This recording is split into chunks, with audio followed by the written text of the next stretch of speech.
In June of 2008, I was pregnant with my youngest daughter and had flu-like symptoms, and I started having contractions, so I ended up going to the hospital and found myself in a situation that I never thought would ever happen to me. I was rushed in for an emergency C-section, and 20 days later, I woke up from a drug-induced coma to realize that I had a bacterial blood infection from strep pneumonia that went into sepsis. And in order to save my life, they had to amputate both of my feet, my left hand, and my right ring finger. I was also diagnosed with ocular neuropathy, which caused me to be completely blind, and also suffered from DIC, where I had wounds from clots in my body on my thighs, abdomen, and forearms, where I needed skin grafting over 30% of my body as well. In the hospital, the nurses and doctors are caring for you, so some of the reality doesn't really set in, and you're so medicated and sleeping a lot and having multiple surgeries. And without my sight, I wasn't able to really see the results of what happened to me. It was just told to me, and that's hard to kind of imagine. So my reality kind of hit after spending 3 months in the hospital. I came home, and the moment I came home, I realized that my husband was going to have to help me to the toilet because I couldn't do anything for myself.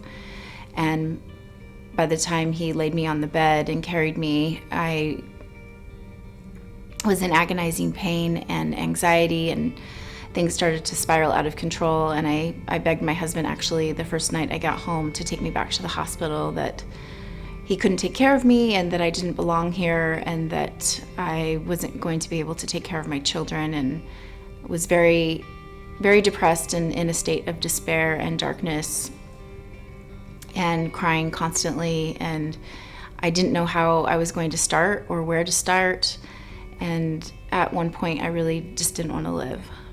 The first kind of glimmer of hope that I had was my small town of Enumclaw had a fundraiser for my family and I, and there's 11,000 people who live in my town, and there were 5,000 people in attendance at this fundraiser. So when they wheeled me in my wheelchair, they all stood up and clapped for me and my family, and I was so taken with complete strangers wanting to donate their time and money and efforts to want to help me and my family.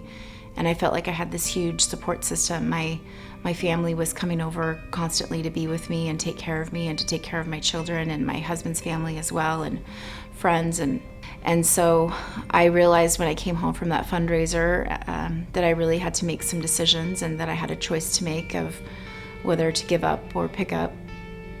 And a hospital bed opened at the inpatient rehabilitation center. And so I chose to go in and relearn to do everything again. I learned quickly in the hospital that I had to make lots of goals in order to achieve the things I wanted to do with my family, because in the beginning I didn't think I would be able to even make cookies with my girls. And I one day eventually made cookies with my girls, and that led to the next thing, that I wanted to be able to walk in the neighborhood with them, and then eventually go to a playground. And eventually my greatest goal was learning to go back up to the mountain. I was an avid snowboarder since I was 12 years old, and one of my greatest passions is being in the mountains. And so I set a goal that when Sophia, my youngest, turned 5, that I was going to go back up to the mountain. And so there's this wonderful organization called Outdoors for All.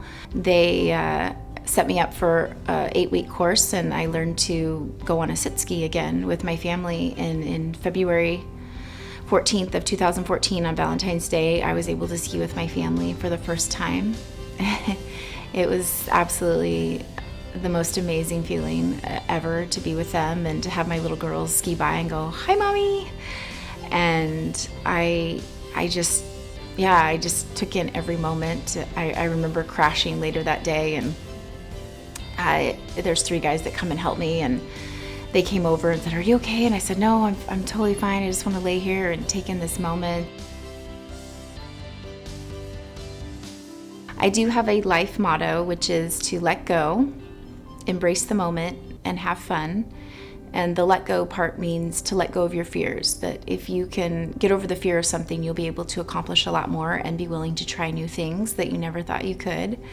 And to also let go of what happened to you, whatever your situation is, or to forgive those around you and to forgive yourself and not to blame, and to just move on and move forward in your life.